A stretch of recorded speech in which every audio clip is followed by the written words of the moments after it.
Well, time to get cracking on the last theme month of the season. But what the heck am I going to do it on? What's this?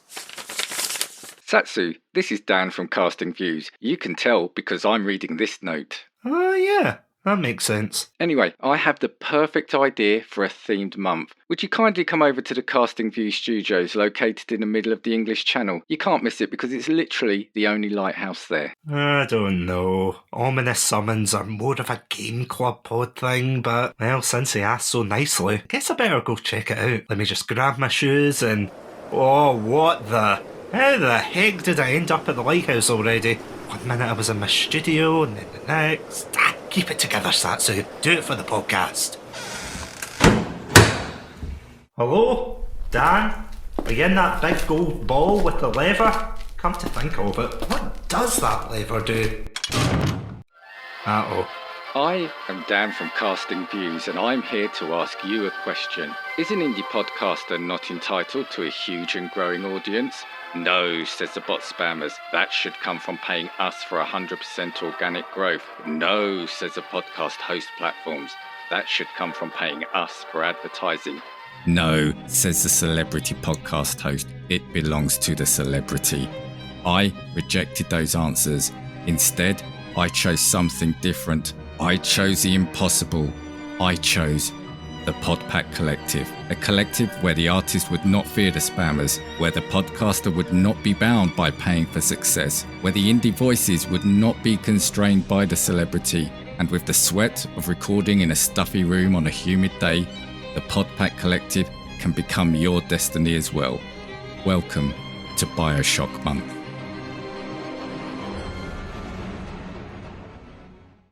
Hello everybody and welcome to the first episode of Bioshock Month. My name's Satsunami and joining me in this definitely not falling apart underwater city is none other than the architect himself. He is the host of Casting Views, Gaming Views and, well, before I introduce him more, Dan, would you kindly introduce yourself? Hi, Sasu. No, listeners, thank you. What an intro. What an intro. Yeah, honestly, that skit was so much fun to record for. To say. I'm just glad I survived this one. Well, that is true. We'll wait till the end of the episode. There's no interstellar restaurants. There's no getting the biscuits out the airlock, you know. What's the worst that could happen in a skit on Bioshock, right? What's the worst that could happen? You haven't been going golfing recently, have you? For legal reasons, that's a joke. I apologise. But yeah, Dan, how are you doing today? I'm very well, thank you. I've really looked forward to this episode. I mean, we've been discussing it for a while, haven't we? And yeah, it got me playing the game again. And yeah, I'm just excited to be on here. It's been a long time since we've linked up. And as you mentioned, I've kind of now snuck a second podcast to my bow, a gaming one. And it's kind of made me approach things differently as I'm looking at the games as well. And before we dive into today's episode, I do just want to point out that Gaming Views is such a good podcast. I was listening to it when I was coming home from work today, so definitely go check it out if you haven't already, because no doubt you will be doing an episode on Bioshock eventually, or that genre as a whole, but absolutely fantastic podcast. Cannot recommend it enough if you're a gaming fan. And yeah, speaking of gaming fans, indeed, today we are deep diving, all the puns intended, into the weird and wonderful world of Bioshock, which, as you were saying, is something that you and I have been talking about for a while, and I'm ashamed to say that this year was the first time I ever played Bioshock. Oh, really? Yeah, surprisingly so. And before I turn it on you, let me regale you with my experience here. But genuinely, Bioshock is one of those games that I remember always seeing when it came out in 2007. You know, I saw the box art, I saw it be absolutely praised by critics and reviewers alike. They were saying it's masterful, it's an example of video games being art, which, trust me, I'm sure we'll get into later. But it's a game that I kind of put off because, unfortunately for myself, since it's so popular, the twist in it, and this is a slight spoiler for everyone else out there, but yeah, the twist got spoiled for me. So I kind of thought, all right, I know what happens, I'm just going to leave it in the background. And I heard good things about it, but it wasn't until I went to university day where I played Bioshock Infinite around, I want to say 2013-14 time. And Bioshock Infinite was my first one, and I loved it. I thought it was fantastic. I thought the twists and turns were great in that. But then I thought, right, you know what? I've put this off long enough this year. I'm going to play Bioshock. I'm going to play the sequel as well. I absolutely loved them. And then it kind of soured my enjoyment of Infinite retrospectively, because I was like, it's such a good game. Surely the ones that came before it wouldn't sully that. And boy, was I wrong. This game still holds up today, bar maybe one or two exceptions, but we'll definitely touch on it. But yeah, even my friend Adam, he absolutely loves this game, including a very specific mission in Frolic. But again, we'll touch on that. I'm with him on that. But turning it back onto you, what was your experience with this game? Did you play it when it first came out, or were you like me? Maybe not like me as in you waited so long, but yeah, what's your history with this game? Actually quite funny. And yeah, I played it probably, I think it was a year after release, but the origin of it was that at the time I had a PC. I was gaming on my PC. Now, it wasn't a gaming PC, I'll be clear, but I was gaming on it, and it was getting to, 2007, it was getting to the end of its useful life. Most games couldn't run on it, etc. But then the Bioshock demo came out, and the demo for the game was the opening scene where you crash into the ocean and you've got to swim through the fire to the lighthouse, right? My computer couldn't handle that. It kept crashing. When you're in the water and the flames, it just couldn't. So my experience of Bioshock on the PC was just literally the opening scene. Fast forward to, when was it? Well, it would have been a little bit later, so the next year, and my PC was totally gone. My wife convinced me. She said, look, why don't you get yourself an Xbox? So I didn't need to be asked twice. And there were 3 games I knew, so I ordered it, and I looked at Amazon because that's where I got it from. So I ordered it on the 11th of June 2008. So I ordered an Xbox 360 with 3 games, ones I had to play. One was Bioshock, and the other 2 were games you might not have heard of them. They went under the radar. One was GTA 4, and the other was one by the name of Mass Effect. Oh, I think I've heard of them. Are they indie classics? Yeah. Yeah, but to be fair, you know, sort of joking aside, those were the 3 games that I was crying out to play, basically, and Bioshock absolutely was. So I'd seen all the hype about it. It'd been out for, 6 months to a year? But yeah, 11th of June, that's when I got it. So I was playing it in 2008. Yeah, I've heard infamous things about the port to PC. This is a game that surprisingly had ports to the mobile. Oh, really? Yeah, I mean, it was on iPhone. There was like a 2D version of it. There was a 3D-esque version of it. It's actually surprising the amount of different versions they managed to get into this series. But funny you should mention that. Just something I picked up there when you said it was a PC that you played games on, but it wasn't a gaming PC. I can 100% relate to that, because around the time I was at university, I used to have a PC that could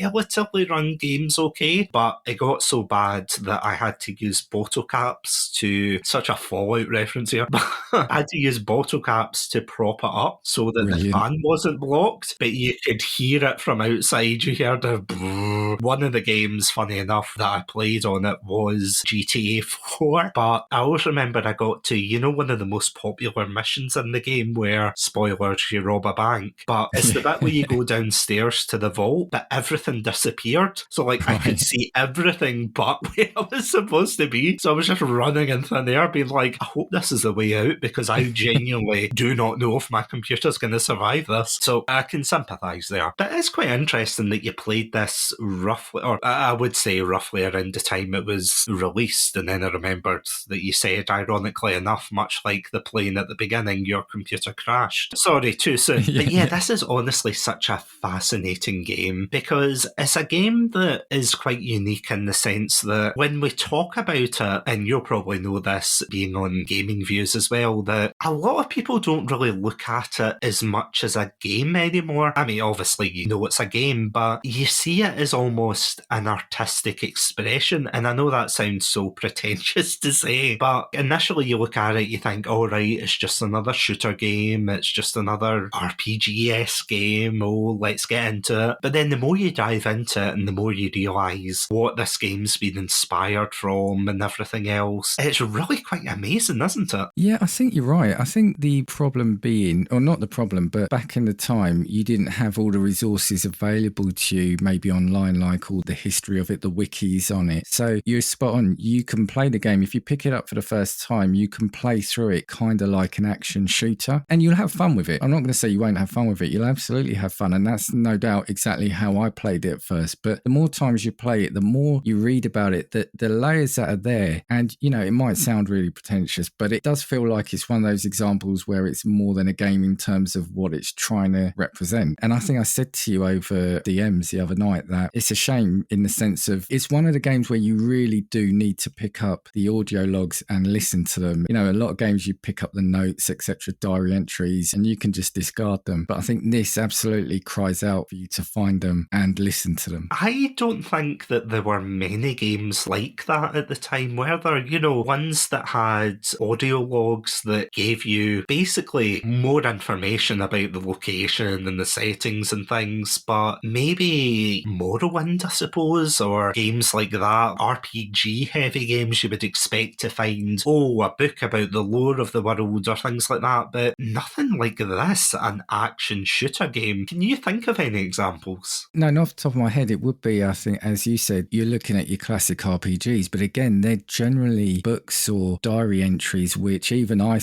will glaze over. But the beauty that this game did, it was audio logs, and it was done in that old style recording like it was from the 30s or 40s, wasn't it? And it was all voice acted. It was all perfectly done as well. And it just lent to the atmosphere. I just want to jump in and say I absolutely love the aesthetic of this game, especially that retro futuristic vibe that they portray. I think it is absolutely masterfully done, because at the time you come into Rapture, it's set in the late 50s, early 60s. It is so amazing what they managed to capture with that. And honestly, I have pages upon pages of the development of this game. But before we jump into that, will we take a quick break, put on our diving suits and get ready to jump into it? Let's get into it then. And of course, we'll be right back after these audio logs. Welcome to Satsunami, a variety podcast that discusses topics from gaming and films to anime and general interests. Previously on Satsunami, we've analysed what makes a good horror game, conducted a retrospective on Pierce Brosnan's run as James Bond, and listened to us take deep dives into both the Sonic and Halo franchises. Also, if you're an anime fan, then don't forget to check us out on our sub-series, Chatsunani,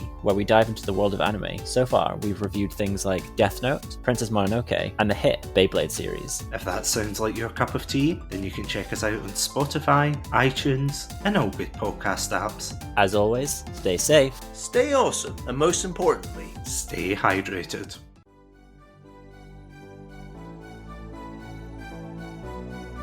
Fancy taking a humorous trip down a random topic each week? You do? Well, you're in luck. Casting Views, presented by me, Dan, and a host of guests, bring you just that.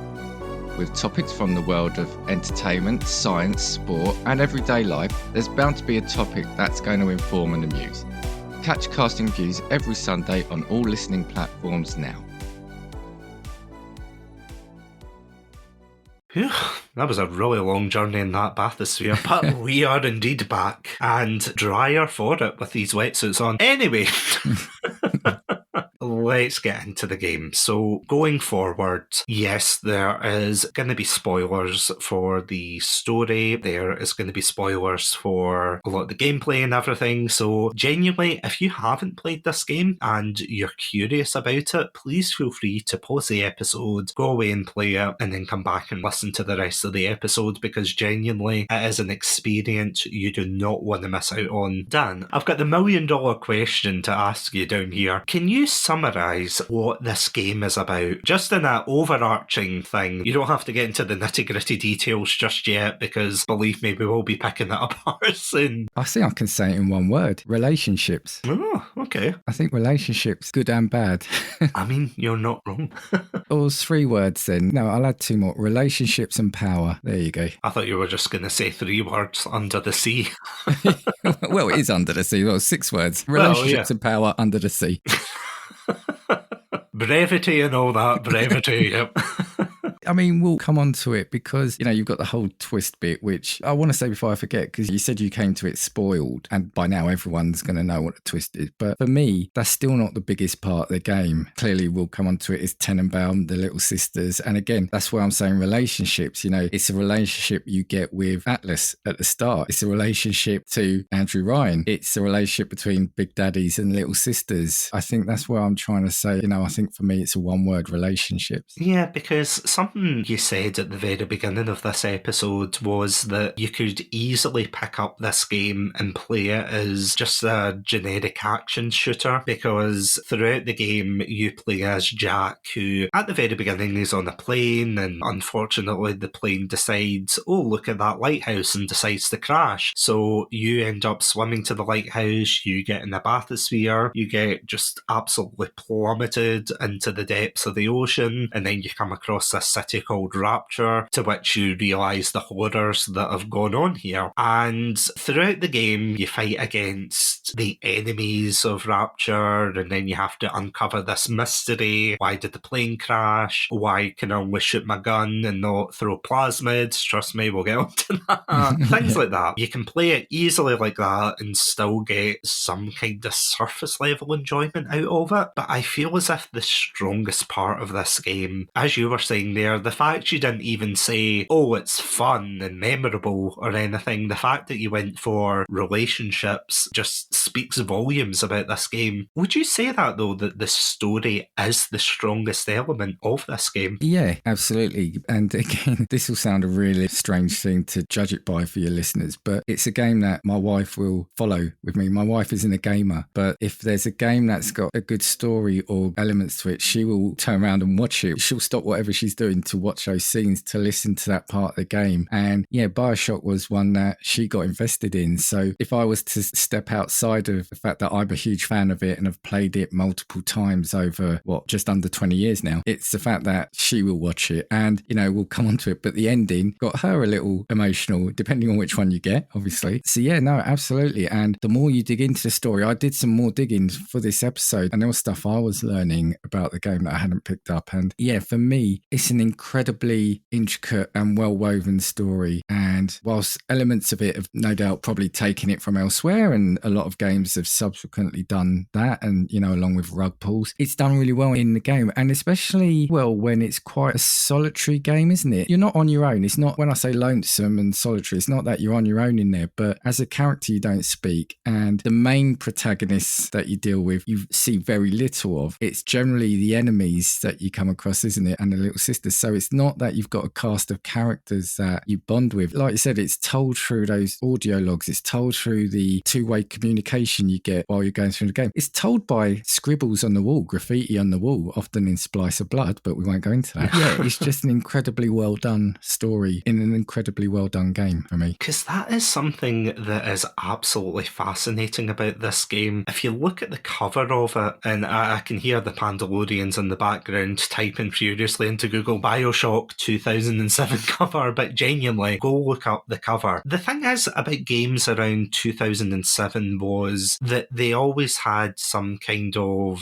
identifiable hero in them. You know, like with Halo 3, you had Master Chief, you had Gears of War with Marcus Phoenix, with Mass Effect, you had Commander Shepard in the front. There was always this need for these big action games to have the hero at the forefront. But for this game, surprisingly, if you look at it right now, you might be thinking, do you play as a guy in a big scuba suit? It's like, no, not really. Well, technically at the end you do, but no, for the most part of the game, no, you don't. This big hulking monstrosity with the big drill for one hand and the big gloved hand for the other. Yeah. And right beside him is this little girl that doesn't really look right, and that is no offence to the little sisters. There's a narrative reason for this, but it's fascinating to see that of all the iconography that they could have chosen, you know, they didn't focus on the main character. And the main character, although he is very important to the narrative, 110%, is one of the driving forces for the whole plot. He's probably one of the most bland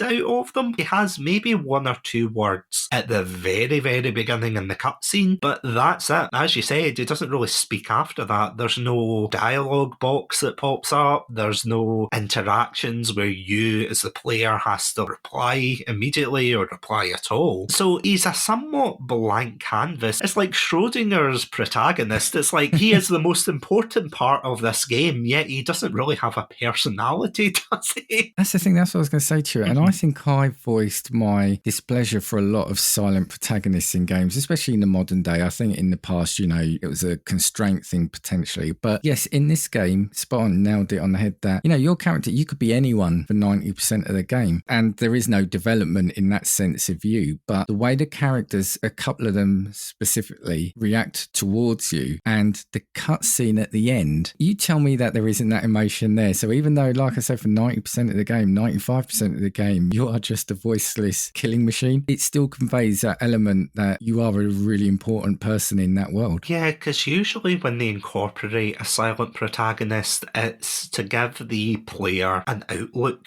into this world. And I feel as if in some, maybe unconsciously, it links back to the idea that this game was potentially going to be an RPG, because technically this is the same studio. So to give you Pandalorians a bit of backstory for this game, it was initially developed by what was formerly known as 2K Boston, and then it developed into Irrational Games, which I don't think is around anymore, is it? No, I don't believe so, no. Which is a shame. But then it was published by 2K, and this game, surprisingly, has been in development since 2002, and it was a game that was inspired by one of their previous games, which was System Shock 2. From my very loose experience of the game, I remember doing the intro and everything, and then getting killed by the first enemy, and then turning it off going, no, I didn't enjoy that. I'll have to go back and give it a go, but I just remember at the time being like, nah, this is not for me. But I was watching some interviews, as I do, and the development team were saying that they wanted to make it less of a by-the-numbers type RPG, if that makes sense.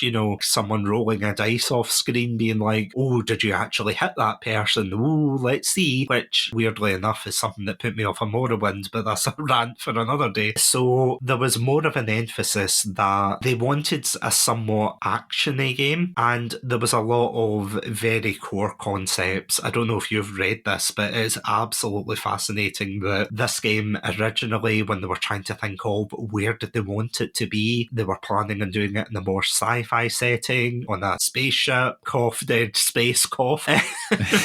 Now, for legal reasons, I'm not saying they ripped it off. They didn't. Apparently, they wanted, instead of the splicers, they were going to have genetically engineered characters called savants that the players would have to defeat and advance to the next level. But I think they were quite put off by the idea, because eventually a lot of them were just brains in jars that would try to stop the player. And I think even they were going, yeah, this is a little bit silly for us. So they moved back from that. They moved back from the more heavy RPG elements in order to make the game more engaging for players. And that, of course, led to the transition of it being a shooter game. And one of the things, and it's something you briefly touched on earlier about this idea of isolation, is that the creative director, Ken Levine himself, the man, the myth, the legend, which we will have varying opinions on throughout the month, I think, per game. But Ken Levine stated that one of the reasons that they chose the Rapture, which is the underwater city, of course, that you play in, the reason that was chosen was due to his frustrations about certain games that promised this open world experience but had arbitrary roadblocks that were in place.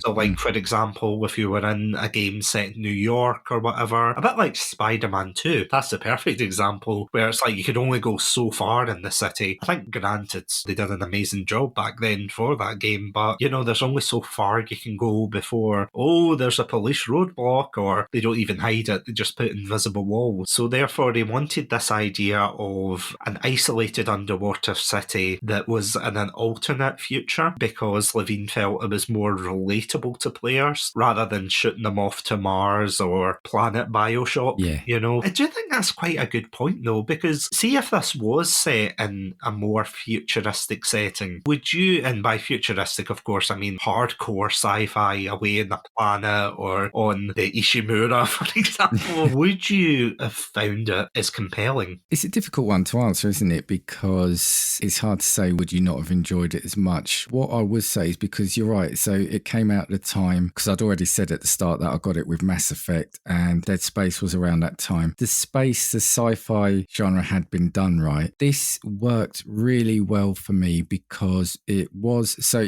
we've said it's underwater. It really helped with the isolation, because you had this foreboding sense of being basically in like this pressure tank almost underwater. Probably not a setting we've really had before. Maybe the Fallout games do it quite well, this kind of retro futuristic thing, but it feels a bit more relatable, and especially for the characters you come across. And just to hit some of the things that you said, like, I'm so glad we got the splicers and not genetically made things, because one of the things we're going to come on to in the game is that I think right from the off, well, not from the off, but once you've gone into the game a little bit, you really can tell that it's a fallen city. A lot of games, they might put destroyed surroundings by you and say, yeah, this is the remains of a great city. Whereas Bioshock, I think, really does a good thing of making you feel like you're in the ruins of a city that's had history. And that's why, for me, to go back to another point you raised, that I'm really glad it's not an RPG. Now, I love my RPGs, you know that, but I think this really benefited from it being that tight storyline. Now, it's not on rails, you can explore, it's got hubs, but I think it needed that constant moving of the story to make it as effective as it was. Now, for me, I would actually love a prequel as an RPG, but that's just because I love the 40s, 50s kind of styling and that kind of, not Art Deco, but you know what I mean, that kind of fashion. I think that would work out as an RPG. Can you imagine being part of the conflict that was happening? I think that would work really well on a mission-based kind of game structure. Well, if you go all the way to Bioshock Infinite, I think Ken Levine answered one or two of those questions. That's Alex from the Game Club Pod's somber job. He's going to have to talk about that DLC. All the Bioshock fans are nodding, and all the people not familiar with Bioshock are probably going, what's he talking about? It's like, trust me, wait a couple of weeks, you'll find it. Stay tuned. Yeah, I feel like he shot himself in the foot with that. But no, I'm totally with you there, because, I mean, it's even explored in the book Rapture. And yeah, it is just such a rich and vibrant world that has just fallen into this absolute decay. So much so that, is it right in saying that, see, when you think of any game that's set underwater, it's kind of hard to separate it from Bioshock, isn't it? Yeah, I think so. It's really cornered the destroyed city underwater market, hasn't it? Well, I mean, I was playing a game, and I think I was saying to you at the time, it was called Close to the Sun. Yes. And it's a very, very similar premise, only it's based on what would happen if Nikola Tesla had a big boat and all his inventions worked and he got really rich, and very similar, he gets all the world's elites onto his boat. I don't know, it feels as if it's more of a glorification of Nikola Tesla, like a bit of a Nikola Tesla fanfiction. No shade to the guy. I know he's been long dead, but no shade. But you cannot think of a game like that where, we've got all of the world's intellectuals at sea. It's like, yeah, Bioshock. The other clever thing about it being underwater, so if you're playing, most people probably would, if they're playing it now, are going to do the remastered versions. Yeah. You've got the director's commentary that you could pick up along the way, and something that I didn't think of. And as I said, looking at, as we're doing gaming views, and I can say this now because our episode will come out long before this, but tomorrow night I'm recording one on Half-Life with my co-host, and again, another iconic game, and watched the documentary on that as well. And you realise some of the things that they do as programmers for the game. One of the things that they say in the Bioshock one is that by setting it underwater and seeing the outside, the ocean outside and fish, etc., swimming, and the rest of the cities, they can make what is ultimately a small game feel much bigger, because you can look outside and see the remains of the city, you can see the ocean. When I thought about that, is something I've played that game 6, 7, 8 times, completed it, hadn't even thought of that. It's such a clever little thing. Can we talk about the intro for a second? Let's do, yeah. Where, of course, the plane crashes, you wake up underwater, you come up, and it is absolutely stunning. If you're playing the remaster especially, but you come up from the ocean, you see this fire all around you, and something that I noticed, which I'm sure you probably noticed as well, is the fact that the flames are kind of of angled to guide the player. Yeah. So, it's clearly guiding them. It's like, no, don't go that way because nothing's programmed that way. Just keep going round and round. And eventually you get to the lighthouse, you get to as much as we were riffing on it in the intro, the bathysphere and that massive statue of Andrew Ryan, which, trust me, we'll have a lot to say about him. And he's got that big banner saying no gods, no kings, only man. You go into the bathysphere, you go down, you get that amazing speech, which I absolutely love, where he's like, "Is a man not entitled to the sweat on his brow?" Iconic, yeah. It's just amazing. And he lists through the man in Washington, the man in the church, the man in Moscow. It goes through the entire thing. He goes through basically his enemies or perceived enemies. And then after that, you get the slideshow. And again, that very retro futuristic type way. It flashes up. You get to see the expansive city of Rapture. Again, it's just, no pun intended, dripping 1940s, 1950s decor. Very Great Gatsby at times, isn't it? It's very decadent. Well, that's it. And whatever you think about the man, and as the game goes on and as you delve into the history, you might have various feelings either way. But what I love is you just get that impression, like you said yourself in that opening speech, you can sense not necessarily menace, but the anger that fueled him. And this is a guy that is so annoyed at the way the world was going. He's created an underwater city, and he's created it for the artists, etc. Yeah, that just tells you all you need to know about Andrew Ryan, right? I mean, considering he has a big statue of himself in the entrance, even before you get into Rapture. You can imagine that big red panda.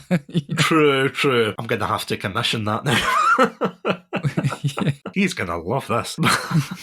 Funny enough for that, one thing that Ken Levine actually said in one of his interviews, going on to the characters for a brief moment, was the fact that, and this is what he says here, that there are no paragons. There's no Gandalf, there's no Ben Kenobi. All the characters you encounter, everybody is flawed in substantial ways. And you can definitely tell that. I'm not going to lie. 100%. At the very, very beginning, immediately you see this absolutely opulent city, this city that is lighting up the ocean floor. You want to see this. You want to see more of it. You're like, okay, I've been in a plane crash. That is the worst thing that's going to happen today. And then when you slowly get pulled in, you see a poor citizen of Rapture get absolutely skewered by what is known as a splicer. Splicers are essentially citizens of Rapture that have gone down there with the promise of a better life, and they have got addicted to a particular substance down there called Adam. And Adam is, very, very brief summary, and I hear all the Bioshock fans yelling at me, but Adam is essentially this substance that has a lot of healing properties, and it also allows them to channel things called plasmids, which is, again, something we'll touch on later, but of course it's become a very scarce commodity, and these splicers are just going around killing one another because they just want another hit. It's very, very tragic, but it's also very terrifying when you see a person with a broken bunny mask looking at you with a big sickle. You're like, oh dear, oh my. And I know there's probably some symbolism there with the sickle, but again, we'll get onto that. And yeah, you just have to essentially fight for your life with nothing more at the beginning than a wrench. And it is a violent start, you're right. The splicers, they don't hold back either, do they? No, it's very visceral. And it's quite interesting because something you had said there was how it feels like a proper lived-in city, because as soon as you leave the bathysphere and the splicer runs away for whatever reason, you see all these signs on the ground of some kind of protest, which at the time you don't know it's because of the Rapture civil war and things and people turning against the creator Andrew Ryan. But the game does it so well in telling a story without really saying anything, because it actually reminds me of when I played the old Call of Duty games. This was maybe last year or the year here before, and I did an episode with my good friend Adam on it, but what I found quite interesting for that was obviously you're in a war-torn France or Germany, depending on where the fight's going on, but a lot of the areas felt so liminal. You know, it was like there was a destroyed house, but there was nothing in it. It was just really big, it was really expansive, but there was no furniture or no keepsakes or anything. And I know obviously you could say, oh well, a tank blew it up, but it was the same for every single house. And I know that's because of limitations back in 2003 and such, because it's not really fair to compare and contrast. But at the same time, they did such a good job of basically showing you this vast city, and again, all the puns intended, hooking you into this story. One of the things I found interesting, especially for the splicers as a whole, was that apparently they went through a whole load of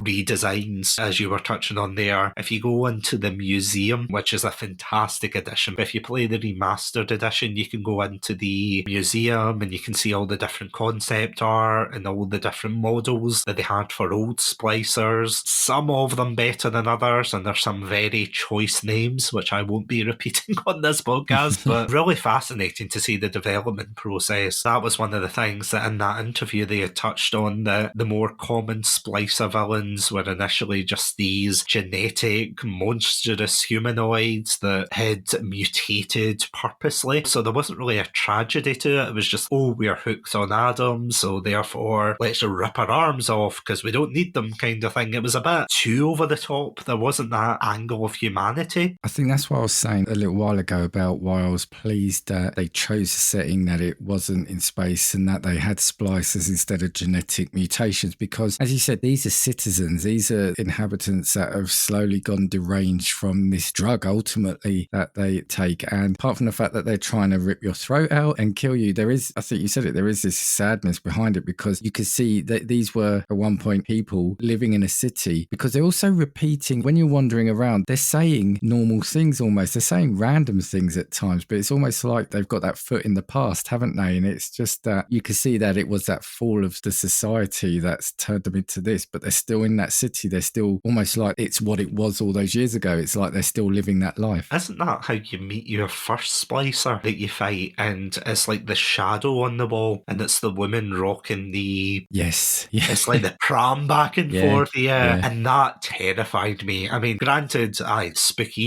but that moment just, it chills you. Brilliant visual. Exactly, yeah, because you just think, oh, it's a poor woman with her baby, and then of course she attacks you, you have no choice but to defend yourself, and then when you look in the crib, you find your very first gun, baby's first gun. You don't find a baby in there, you just find her cradling this weapon. That kind of summarises the attitude, I think, for Rapture as a whole, that they're all trying to just survive down here. That is the thing they treasure. They don't really treasure human life, they don't treasure their humanity anymore, and that is just the tragedy of it. Because one of the other things, and I don't know if you came across this when you were researching, but apparently the reason that they were reworked, other than obviously they didn't want them to just be generic, oh look at me, I'm a genetic abomination, blur, was because apparently Ken Levine took inspiration from something called Project Facade, which was, I think it was an art project in 2004, and that focused on the untold stories of World War I servicemen who were treated for facial injuries. So, you know, I saw all of these people who had been disfigured by very brutal conflicts, as it were, and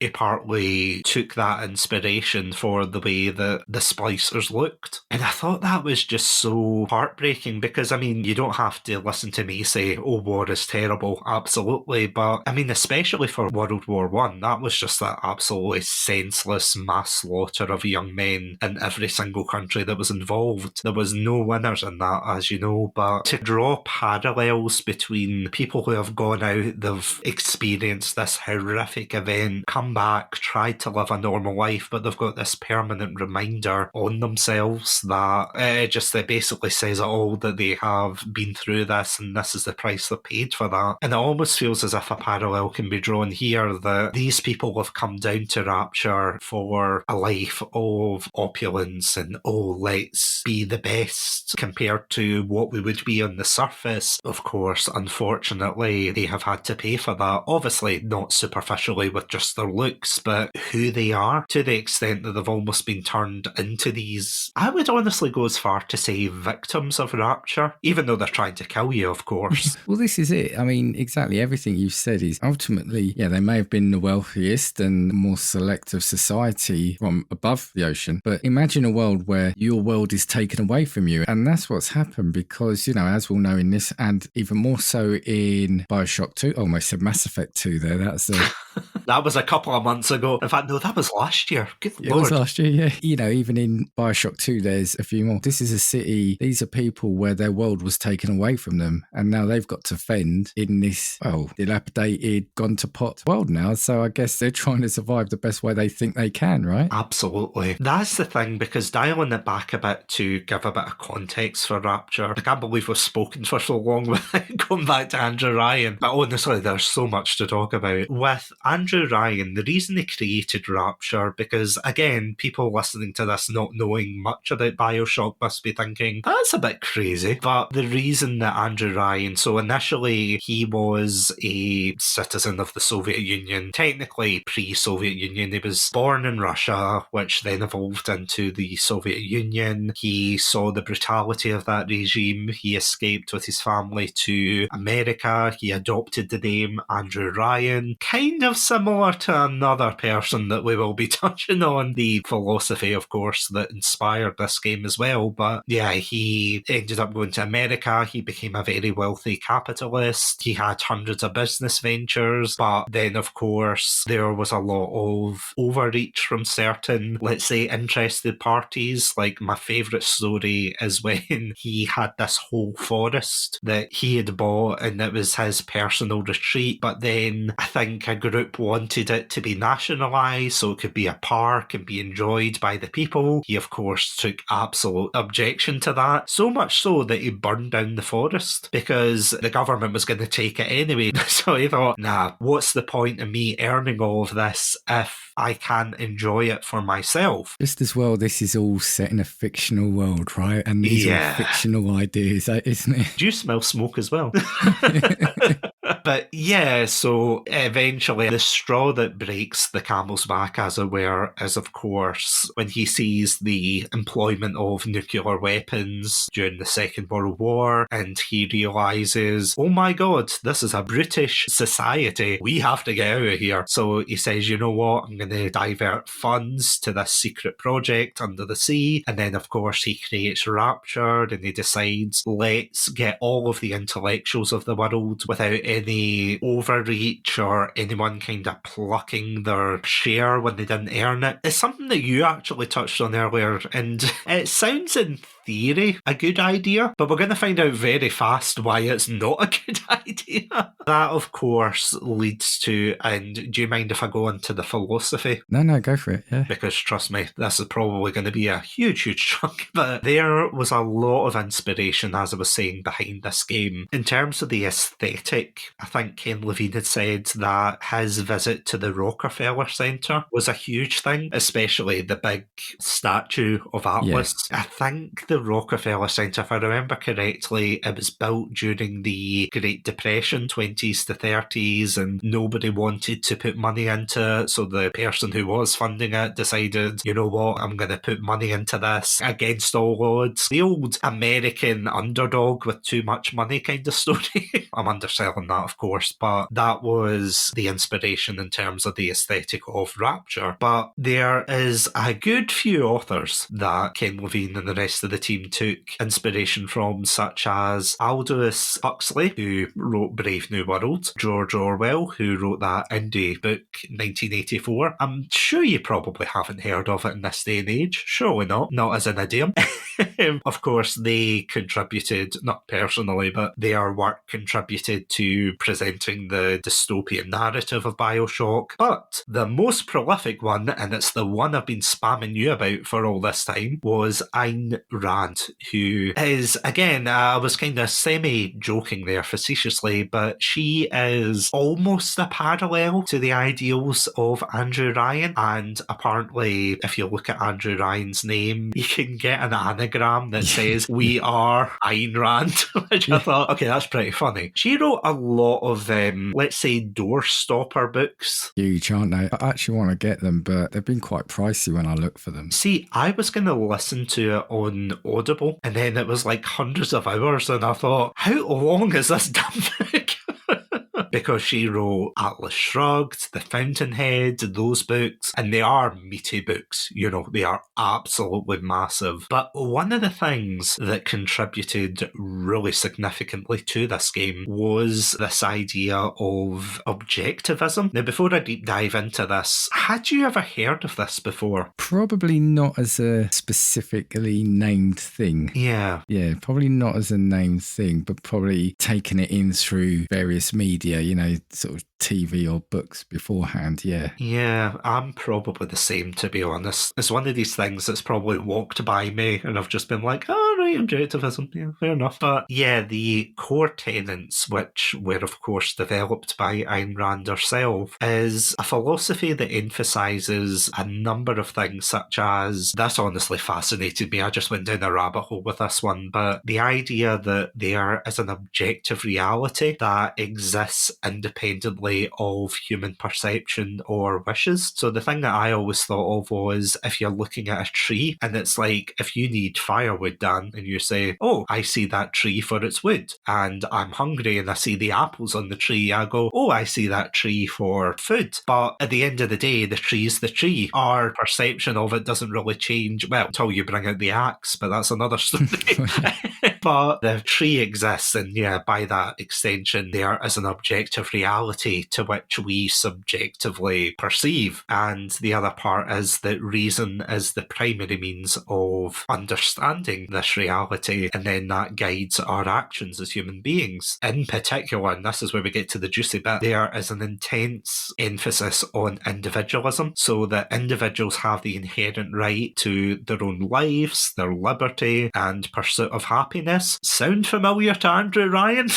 The blood, sweat and tears. Is a man not entitled to the sweat in his brow? Of course, according to Ayn Rand, he is. And in terms of capitalism, they believe in a free market system based on voluntary exchange as one of the only moral social systems in place. Again, this idea of self-interest, that rational self-interest, as opposed to something like altruism, should drive personal fulfillment, and by extension, it will push everybody forward. So it's this idea that, and again, the philosophers will be getting the pitchforks at this, but it sounds as if it's an ideology that believes in the individual rather than sacrificing what you want. To an extent, of course, like I feel as if any society that's governed by entirely selfish people, I'm sure there's a commentary in there somewhere, but entirely selfish people, you know, it's going to be doomed to fail because no one's going to get anything done because they want their own thing. So there's that idea that they want to do their own thing and they don't want any overreach. I feel as if, well, it is pretty much in your face. I'm not going to pretend that all of this is very subtle, but I think it does a great job of describing objectivism. But yeah, objectivism just doesn't work, especially in Rapture, does it? Well, this is it. And by the way, I looked up Atlas Shrugged, 1,168 pages. Jesus Christ. Look, I'm not really a political beast, right? So I'm in the shallows when we're having conversations about anything like that. But look, from my view, I think all political types have got their own faults, right, in issues. But yeah, objectivism in a contained space like Rapture, underwater, cut off from everywhere else, I just don't see how that was going to work. Yeah, because, and again, not to identify a particular, you know, ideology or whatever, but you always get that idea of people saying, oh, that society hasn't practiced this true philosophy, and then you actually see smaller groups do it. And when you see it work in smaller groups, you think, well, that's because there's not as many obstacles to overcome. Ironically enough, and I don't know why I'm bringing this up, but you'll probably get a laugh out of it. It reminds me of when I was in university. I can't believe I'm comparing a bread rota to Ayn Rand here, but bear with me. When I was in university, I remember myself, my good friend and co-host Andrew, and another person in our flat decided we were going to have this rota where one of us would buy bread and milk and things, things. And eventually that led to a couple of other people who were saying, oh, we want to get involved in this because it was working so well. And I kid you not, in the same day we had bought bread and milk,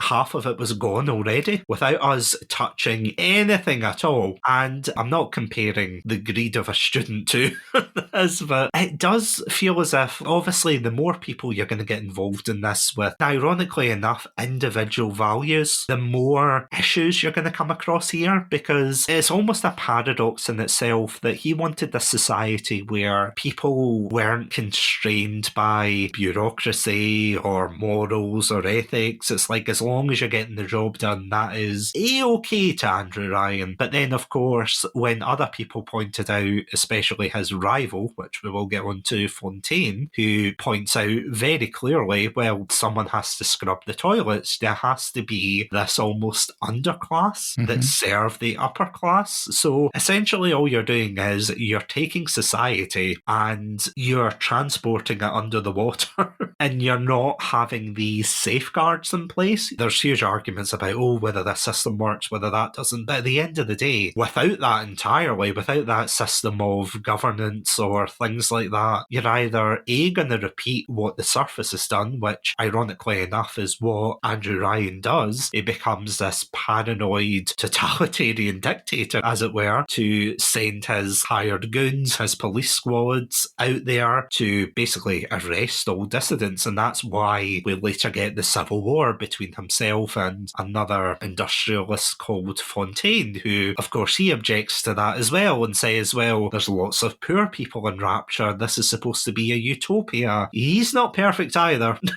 You get this complete conflict. And ironically enough, it's just a powder keg, isn't it? Oh, absolutely. I guess if you take it in isolation, what he was trying to do, you can see, right, yeah, he wants to create a world where people can be free of what they're being told they can or can't do sort of above. But like I said, or as Fontaine kindly put it there, yeah, someone's going to clean the toilets, right? So yeah, you can imagine. And ultimately it did unravel really quickly, didn't it? I mean, it's like that scene out of Anchorman where he's like, oh boy, that escalated quickly. Because that only lasted a few years before the society fell because of this almost sense of isolationism, where eventually it got so bad that Andrew was paranoid. And by Andrew, I mean Andrew Ryan, not my co-host. They got so paranoid that they shut off contact from the outside world. And of course, Fontaine took advantage of that and he created this contraband industry where he was getting things from the surface. And obviously, Andrew Ryan did not take too well to that, which led to, once again, the Civil War. It is just absolutely fascinating to see that unfold. Because again, it's one thing to want this idealised society on the surface level. And I think probably younger people as well who have read this have thought, wow, this is a great idea of objectivism, that you're working for yourself and everything. There's no overreach. Do you know what it reminds me of? And this might be a semi-controversial point. You know Crypto Bros? Oh, yeah. It reminds me of that, where technically, you know, it's all on the blockchain and everything, and oh, we don't need any government interference and things. But then as soon as some hacker reaches into their wallet and takes all their money, suddenly they're yelling at the FBI, yelling at the police saying, they stole my money, get it back. And it's like, well, you decided to, and again, I'm not advocating for anyone to get stolen off of regardless of who they are, but yeah, it's like, you can't expect to live outside of this society, this system, and then, you know,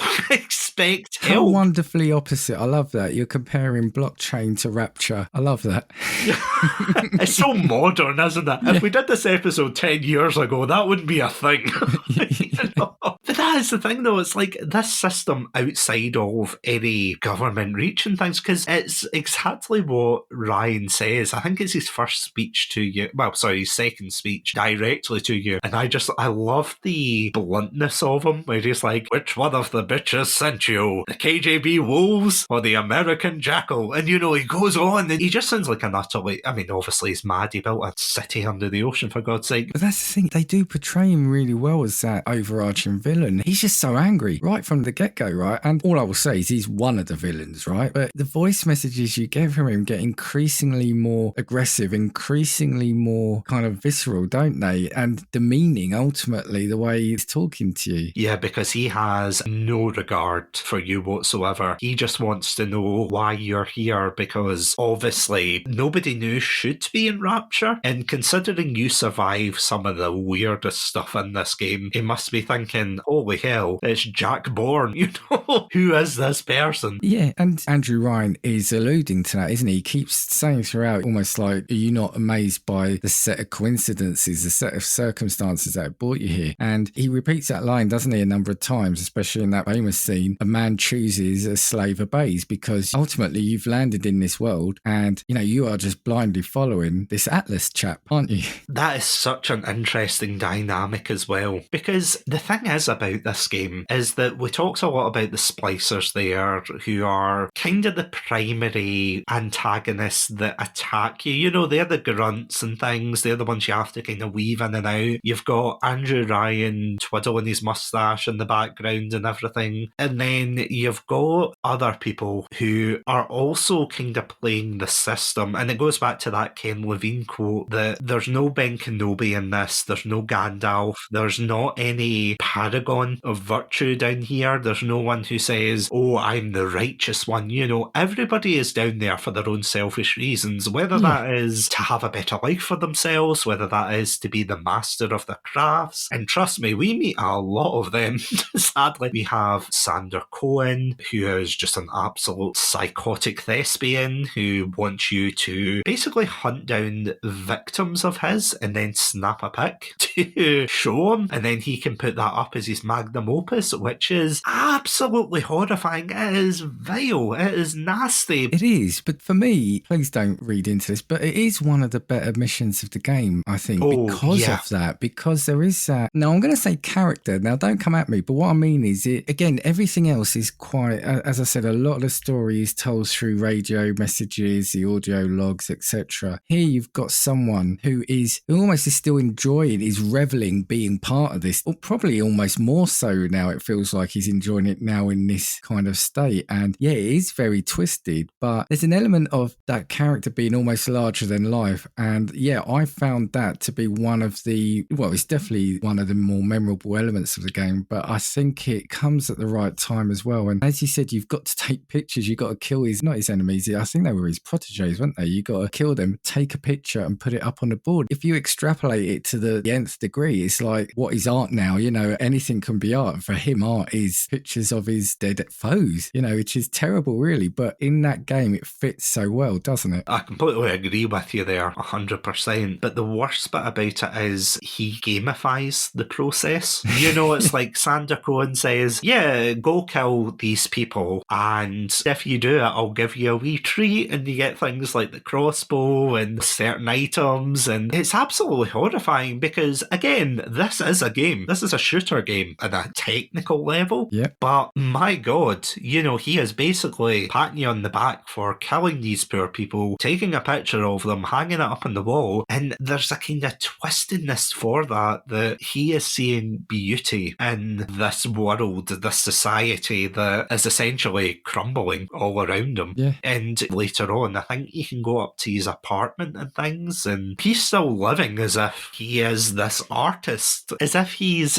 the violin players on the Titanic. Yeah, he's loving it. He's still loving it. Yeah, he's reveling in it. Fort Frolic is honestly, and that could be a whole episode in itself, but Fort Frolic is just one of the pinnacles of game design. It is absolutely incredible, the different areas that it takes you and you having to fight your way through. And again, you're doing it for selfish reasons as well, because you have to fight to survive and get to the next level. But ironically enough, there is another level of isolation there, because this is where your connection to Atlas is severed. So at the very beginning, you get a radio, and Atlas is a character that guides you through the game, says, oh, be careful with them, be careful with that. And then you get cut off by the only person who's helping you at this point, Golf. And then you get introduced to Sander Cohen and his pantomime of peril, as it were. It is completely off the wall, unhinged. See, I didn't know until I was looking into it actually last night that you can actually let him live. I didn't know that because I think I've always killed him at the end of that mission. But yeah, you can let him live or meet him in his apartment. Now, the funny thing is, so because I've played it so many times, I've got the majority of the achievements that I'm going to get. But I did get one on this playthrough, and I can't believe I've never done it before. But yeah, as we've said, you get a camera in the game and you have to take pictures of his foes and put them up on this board. I took a picture of him after I killed him and you get an achievement for that. It's something like ironic or irony. And I thought that's a really funny achievement name. But yeah, I can't believe I'd never done that before as part of the game. I remember I was just morbidly curious. I killed him to see what the prize was, you know, at the very end. Yeah, when it's yeah. like, oh, you can take this prize. And to be honest, from what I remember, it wasn't worth it. So I was just like, right, okay, I'll reload the save, let him live, which again says a lot about me as a player.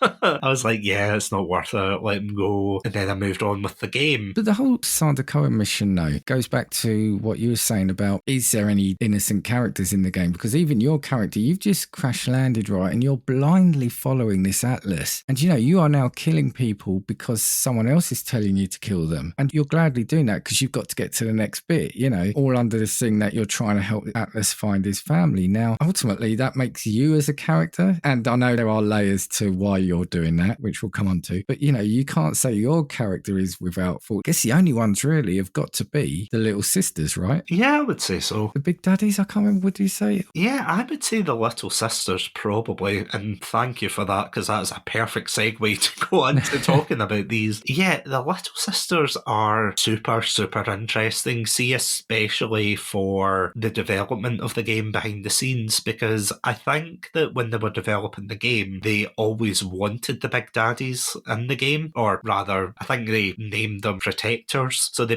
wanted a protector and they wanted a gatherer. So the gatherers would be the ones who would gather Adam from dead bodies and things within Rapture, and the protectors, as the name suggests, would protect these gatherers. Now, what I found hilarious was that while it was always going to be the guy in the diving suit and everything, and that went through several iterations, which I think they reused eventually for Bioshock 2, because that is very Big Daddy heavy, which is a phrase I never thought I'd use. Please don't Google that. Clip that. You're going to clip that. I'd rather you didn't, Dan. But yeah, the fact was that they were always relatively consistent in their designs. Little Sisters, on the other hand, were not always Little Sisters. So, as I said, they were more... Yes. Sorry, yes, I know where you're going with this. Sorry, yeah. So, first they began this as sea slugs, which is where Adam comes from in the narrative. The reason they found out was because there was a diver who injured his hand, and then a sea slug ended up, I don't know, attaching itself onto his hand, and then the injury's completely healed. So they're like, oh my god, look at these sea slugs, let's harvest them for their Adam. Now, initially they were going to be the gatherers, and obviously if you look at a little girl and you look at a sea slug, you're going to step on the slug. You are not going to think twice about stepping on a sea slug, probably. And that was one of the reasons they wanted them to have a bit more empathy, because they didn't have eyes, or, I mean, no offence to all the slugs listening, they didn't have any sympathetic qualities. So they went back to the board, and yeah, there were some wild changes. So initially they tried crabs, they tried monkeys, and you know the other one? Have you heard of the last one that they proposed? It was apparently a dog in a wheelchair. Oh man. Oh, come on. It was like two paws at the front, like the front legs were working, but the back paws were in one of the doggy kind of wheelchairs. Some Silent Hill secret ending kind of characterization there, isn't it? Actually reminds me of, see, I think it's Far Cry 6, oh, where yes, there's like, it's like a sausage dog with that exact same thing. That's all I can think of when I think of this concept. But yeah, although obviously I wouldn't be harming any of these dogs, I do agree with the developers when they said, yeah, I proposed it, I regretted it, let's move on. So eventually they landed on Little Sisters, and the lore explanation is because that they found that Adam bonded itself with young girls quite well. What ended up happening was they took all of these children, and it's so damn tragic because there's a scene later on, and again it links back to that idea of environmental storytelling, where you go into this apartment and it's a couple who have clearly overdosed on the bed,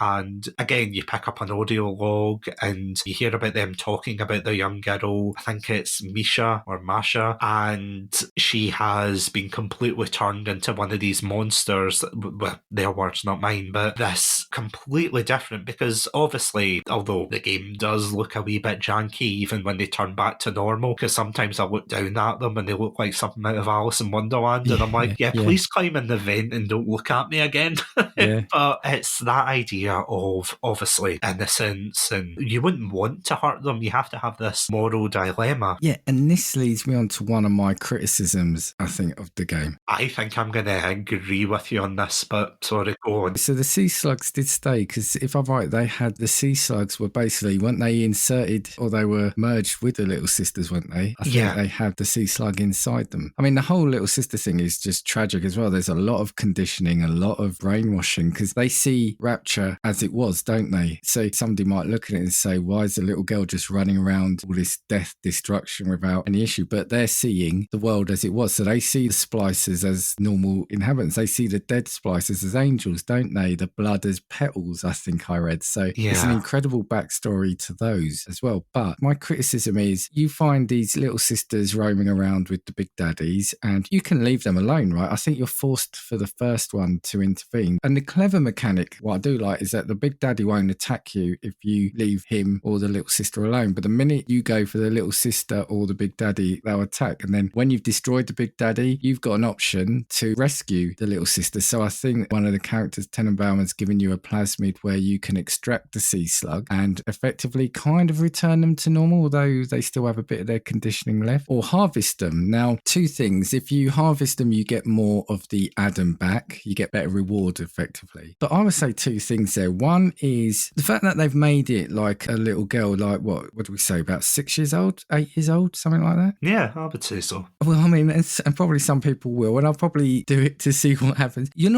I think most people are going to find it a lot harder to select the harvest option, right? So one, are they really giving people a moral dilemma there? It feels quite heavy-handed. The second thing I would say is also, I don't think it's that much of a hit to take the rescue option anyway, because I think the difference in rewards isn't that great. So again, it feels like almost they've made it an easier option for someone to do the right thing. So if they were trying to give somebody a real moral dilemma about do they save or kill this little child, I don't know whether it was the fact that maybe they didn't want to court controversy or do you see what I mean? I think the risk reward isn't worth, I think, harvesting them to save your moral, your sanity if you're really caught in between two minds. I'm really glad you brought up this point because I am 100% with you there. When I was playing it, and obviously I chose the moral option of saving them and everything, but I'm totally with you there. There's not much difference. I remember hearing that at the time, that you could either save these little sisters, you would get less reward for it, as opposed to if you harvest them and, you get more Adam. And for anyone who doesn't know, Adam is basically the gameplay equivalent of currency that you can essentially use to upgrade your basically superpowers. And this is something we haven't really touched much on yet. We're an hour in and we haven't talked about the powers yet. So basically, you get these things called plasmids, and essentially they are abilities that the character that you're playing as and other characters as well can use. So things like they can shoot fire out their hands, or ice, or bees at one point. Very weird choice. But in order to make them more powerful, you have to, well, in the words of another person I've heard before, you have to speculate to accumulate. You have to put your money in, or rather your Adam, before you get a return on it. And it's interesting the way they did that, because you can't just pick up regular money that's saved for if you want to buy bullets and things and upgrades. But for your plasmids, as you were saying, you have to decide whether you're going to save these little girls or you're going to harvest the slug out of them and get more. But the problem I have after replaying it in this year is, and it's something that other people have brought up, is I don't think the game goes far enough with it. I kind of wish that, other than the bad ending that you get, which, trust me, it's a bad ending in more than one way, because I don't believe for the fact that splicers will get control of nuclear weapons, but that's another thing. The bad ending is ridiculous, yeah. I have to admit, and this is something I'm ashamed of, that I remember at the time I watched watched a playthrough of Bioshock, and I remember watching the bad ending, and you only get this ending if you don't save the little sisters, where you release all these bathyspheres up to the surface, and all the splicers attack everyone, and then you get control of this nuclear warhead or something from a submarine. I genuinely thought initially that those people coming out the bathysphere were the little sisters. I don't know why, but I thought they were like, oh, they're all grown up, great. But no, it turns out it's just regular splicers. It's really silly. I don't think it's a great ending. And even for Bioshock, it doesn't make sense. But I just wish that there was more of a penalty, and that sounds so ridiculous, me asking for more punishment in this game, but I really wish that there was more of a consequence for it. Well, this is it. I think if the developers were trying to throw a moral quandary your way, that didn't quite work. Because, for example, and I'm going to mention it again, Mass Effect, yes, I did. But Mass Effect, generally, I play the Paragon playthrough, but the Renegade decisions, I will do some along the way because they feel right for a commander of a spaceship against, these battling odds, this race against time, save all these races. Whereas the choice where it boils down to do you rescue or harvest a little child, it just is too much of a sledgehammer smashing a walnut, right? It's too in your face. Yeah, it's kind of like what Spec Ops The Line did a couple of years later, where it's like, oh my god, you bombed those innocent civilians. And it's like, well, you kind of railroaded me into this decision. Initially up until that point, you're like, of course it's my fault. But then it's like, there's no other way to get forward unless, I'm not accepting that, oh, you could have put the game down. It's like, that's not a good business model for a video game. Come on. But there was no other path you could have taken, unlike David Cage, which seems to have a million paths in his game. But again, that's another moral quandary in itself. Although it is very heavy-handed, and I feel as if there are some very clever critiques and a lot of nuance, but for the bits that really don't land like that, sometimes they really don't land. And it is a shame because in a world that we've said is so well crafted and some of the subtler things in it, that just feels quite out of place. I love the little sister big daddy mechanic in the game. Like I said, I love the fact that, you leave them be, you're fine, you can go around, and you can often stumble upon enemies, splicers, I think, because they've attacked the little girl in battles with the big daddies. I love all that. It's just, that one point of it didn't stick the landing. Although I have to say, the one Plasmid, and I don't know how you felt about this, that I was really uncomfortable with as soon as I realised the implications of it, was the hypnosis Plasmid with the big daddies. Did you ever use that one? Or you can get them to fight for you. Yeah. I used it very rarely, Yeah, because it's like, oh, you can get big daddies to fight for you, and it's like, yeah, great. But then you can't really deal with the little sisters because their big daddy's still there. So essentially you've hypnotised this. And again, this is a massive plot point for Bioshock 2 that basically kickstarts the whole game. But, I think that made it worse when I thought back on it. But yeah, you're basically hypnotising these big daddies who, they are just doing their job as protectors. As silly as the name Big Daddy is, because you get alternative Big Daddy models. I think they're called Rosies. Rosie, yeah. And they're the ones with two hands. They're not the ones with the big drill. And they are terrifying either way, both of them, especially the one with the big drill. The bouncer Big Daddies, their roar and things, I think they're meant to imitate like a whale call. It's definitely like a whale sound because you can hear them a mile off, Oh, it is terrifying. It's like, that scene in Terminator 2 where Sarah Connor's running around the corner, she thinks she's free, and then the Terminator walks around the corner, she runs back. That was me for the Big Daddies. I'm like, I'm going to the next part of the level. No, I'm not. That's a Big Daddy. It's like, nope, thank you. And again, you're right, they don't really target you on sight, which I love. And it gives you time to, again, formulate this plan of, okay, if I am going to attack them, how am I going to do this? Because my bullets are doing diddly squat against them. And that is something that, going on to the gameplay side of it, I absolutely love about this game. That there's a lot of environmental things that you can use to take advantage of it. So you can use the plasmids to basically deal more damage. So for example, there's obviously a lot of areas that have leaked and there's a lot of puddles everywhere, very deep puddles as it were. And if you lure an enemy in there, you can use an electric plasmid and you can electrocute them in the water. If you see an oil slick, you can click your fingers and just basically burn whoever's standing on it alive. Horrific, but very cool idea. Yeah, exactly. It's absolutely horrifying. Obviously, to see and to do, but at the same time, you got to respect it from a gameplay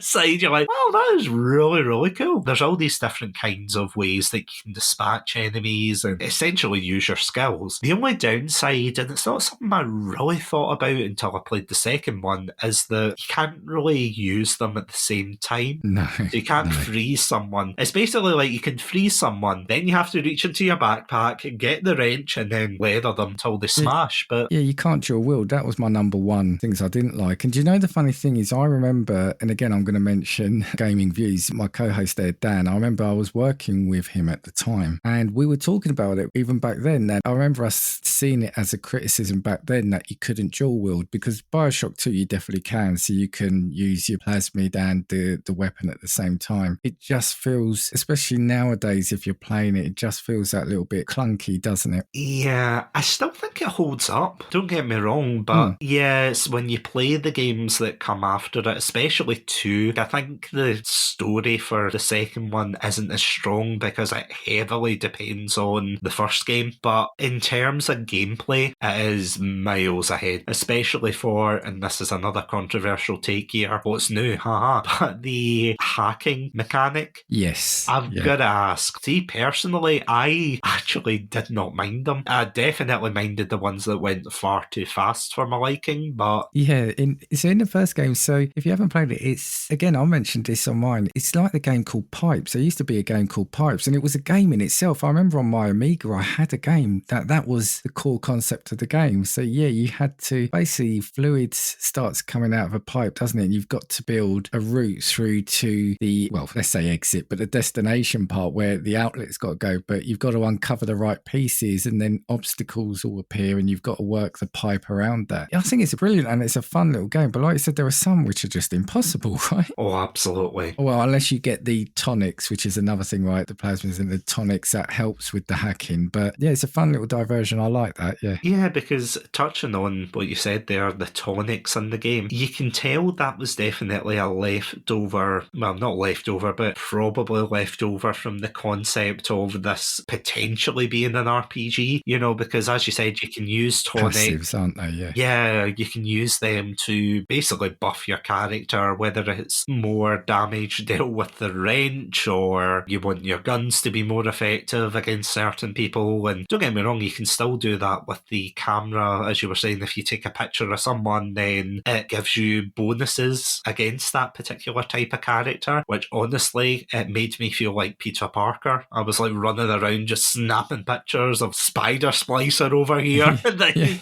just Andrew Ryan going, bring me more pictures of...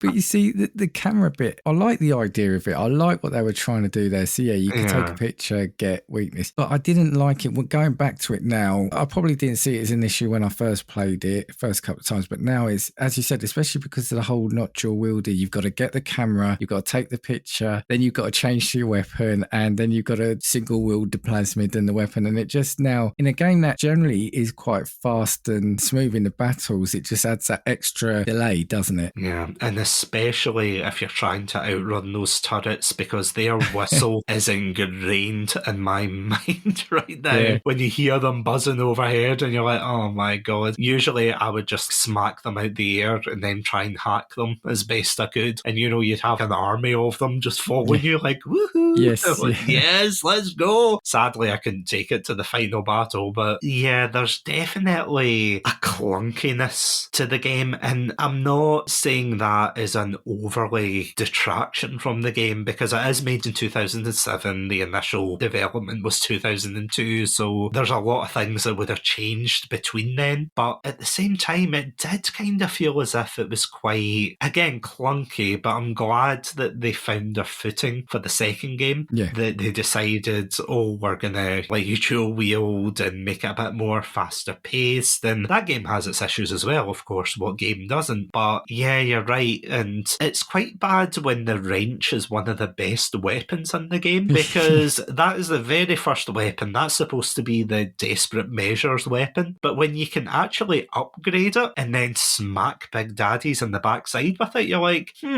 no.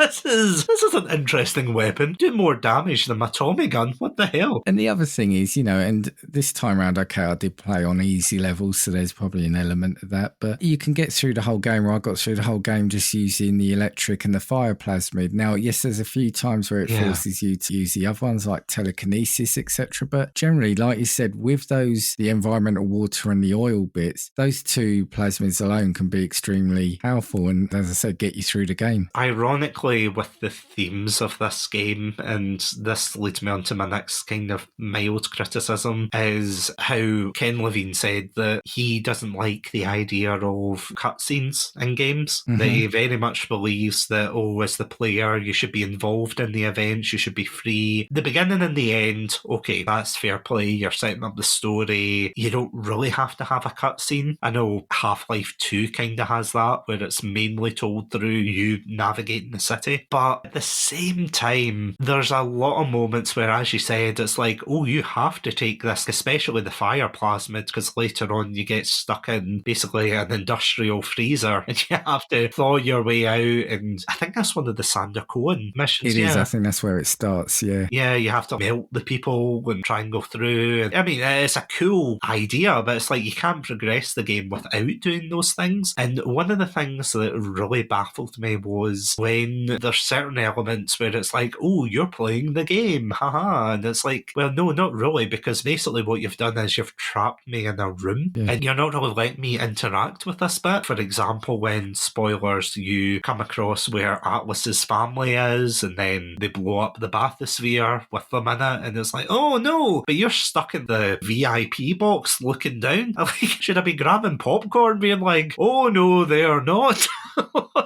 Yeah, and you get a couple other moments like that as well, like when Andrew Ryan does his whole speech about, who are you really? And, he goes back and forth. Again, I don't think it's bad, and it's not really something I thought of until I made a big deal about, this is going to be very hands-on, and there's some moments where you do kind of feel railroaded into doing that, and don't get me wrong, I think sometimes that's what has to happen, because I'll tell you one thing, the one area I hate with a passion in this game, and I probably got lost more times than I can count, was Arcadia, where the plants and trees are. Oh, yes, yeah, I thought you were going to say something else. That's why I hesitated. But yeah, I agree with you. For me, there are two bits that I didn't particularly like. One is definitely Arcadia. The other one for me was I didn't like the bit where you've got to get the Big Daddy outfit. Yes, because there were too many bits like you got to find X amount of pheromones and they could be anywhere. And it just meant a lot of going backwards and forwards, back and forwards. And I didn't like that. But yeah, I'm absolutely with you on Arcadia, yeah. This isn't the first time anybody said this about the game, but I felt after this strong intro and obviously the world building that goes around it, it's quite repetitive at times, isn't it? Yeah, go with that. Especially in terms of the objectives and going back and forth. And I feel as if, ironically enough, that statue Atlas shrugged holding the world on his back, that is the perfect metaphor. Atlas, of course, being the story, the characterization, the setting, all of that holding up the gameplay, which is ironic because usually it's the opposite, isn't it? It's like, it's a fun game, a bit like Doom, really fun gameplay, pretty weak story, because, well, as a guy killing demons from hell, you don't really need more than that to have fun. But in this, it's definitely the story, isn't it, that's holding up this, because I think without it, would you say, and I know this sounds really weird to say because obviously plucking out Rapture would just make it an entirely different game, but see, without such a strong story, do you think this game would have held up as well in the long term? Probably not, but as I said at the start, it is still a solid game in its own right. I think the splicers, but I guess if you're not setting in Rapture, you don't have the splicers, so I guess the short answer would be no, it wouldn't be, because I think everything we've said is a positive has come from the fact it's in Rapture and what that stands for. Because I do agree with you, I think the gameplay is solid, but going back to what we're saying, it is quite, retrospectively, it's clunky. It's not the worst I've ever seen. It doesn't kill my enjoyment of the game. I'll tell you what killed my enjoyment of the game was when I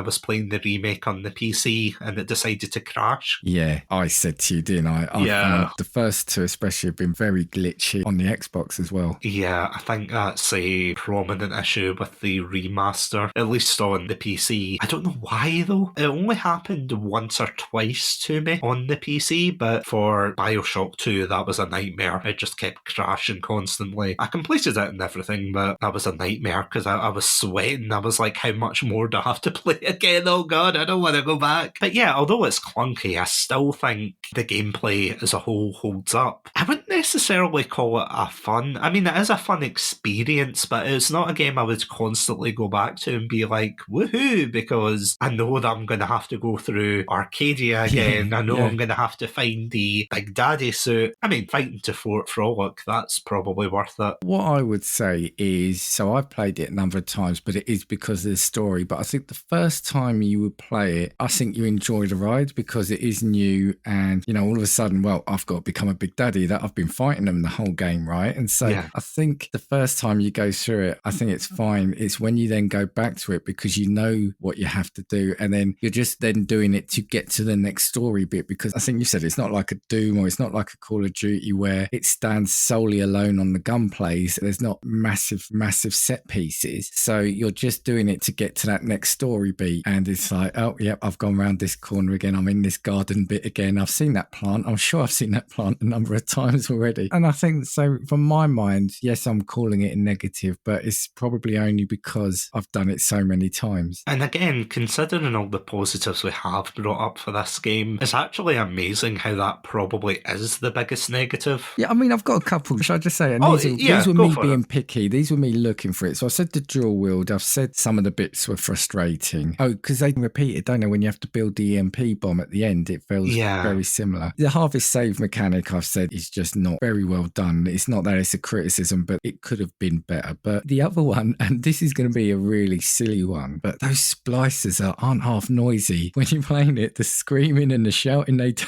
and the babbling they do, it can be quite distracting. Oh, 100%. I mean, there's people on the night shift and they're just going... And you're like, can they just be quiet for God's sake? Yeah, I'm trying to play the game. Just calm down. And the only other one is I think the final boss battle probably isn't the greatest. Yeah, we'll definitely touch on that because I 100% agree with you. It's one of the least Bioshock elements of Bioshock, which sounds so weird, but... It reminds me, again, God, I'm sorry to talk about Mass Effect, but it reminds me of the Human Reaper battle in a way. Yeah.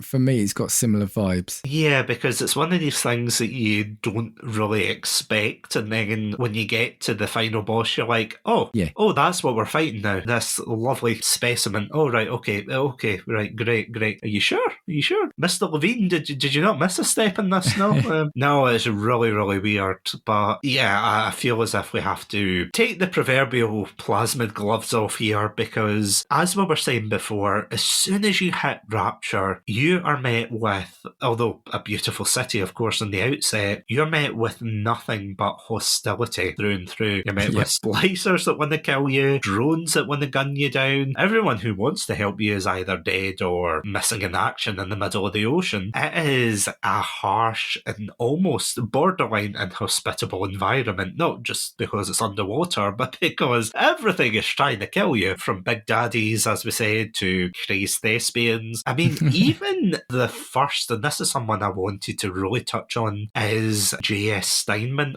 Dr. J.S. Steinman, a plastic surgeon who... Oh, yes. Oh my god, he freaked me out. See, as soon as I first got to his bit, and I love his voice actor, by the way, when he first sees you, and he says you're ugly, but he doesn't just go, oh, you're ugly, and then he tries to shoot you. He makes a point of it. He drives it in, he goes, you're ugly! And then he just starts shooting at you. And it's like, wow, way to drive that knife into me, thank you. Cheers, mate. And again, that's a perfect example of the versatility of the combat, where you can lure them down into the water and electrocute them. You can use the oil slick, or you can just get the good old-fashioned iron on your hip and just blast them away, which he probably deserves, because the audios are chilling for him, where, it's women who primarily go to him and they want to, they want to look beautiful in Rapture, and then, of course, he has some very interesting interesting, and I use that very loosely, interesting ideas about beauty. You know, oh, why do humans have to have 2 arms, 2 legs? Oh, what about these crazy different things I can do with them? And you know, you practically meet him when he's stabbing a body that I think is still alive. Well, definitely not alive by the time he's finished with them. And it is horrific. He is probably one of the best villains to kickstart your descent into Rapture, because again, it shows someone who is very superficial, wrapped up in their own world. It basically summarises all of the people that you're going to meet later on, that they are all so engrossed in this idea of individualism and their own ideals that they're not really seeing the bigger picture. And there's only one other character that technically changes for the better, whereas the others sadly don't. Later on, of course, you have Sander Cohen, who we talked about, fantastic. And you've got all these different ones, but one that I want to touch on before we get to the meat of the villain discussion, of course, is Dr. Tannenbaum, who, fascinating character. And I said this to you, and you said, what was a... That's a word for it. Yeah, I said that's a word, definitely, yeah. Yeah, Tannenbaum is just such a interesting character to delve into, because again, if you look at it on the surface level, she is just a scientist who was brought in by Andrew Ryan, and she's just working on the Little Sister project with another doctor who you don't really meet in this game, called Dr. Yi Suchong, and they both managed to implant the Adam sea slug into the Little Sisters, and that kickstarts that whole thing. But if you read into her character more, and it is horrific that she was a victim of the Nazi regime in the 1930s, and she eventually got put in a concentration camp, and she managed to, can't believe I'm saying it like this, but prove her worth, as it were, to them. And she is very scientifically minded, to the extent that she doesn't really care as long as she gets the outcome she wants. She's very objectively minded. And one of the things that Ken Levine brought up as well in another interview with, I think, Game Informer, was that, and again, this is something that isn't told to you explicitly in the games, is that she also has autism. The thing about that is, and the reason I bring it up, is the development team, the writers and such, they could have easily just broken Tannenbaum to these stereotypes that,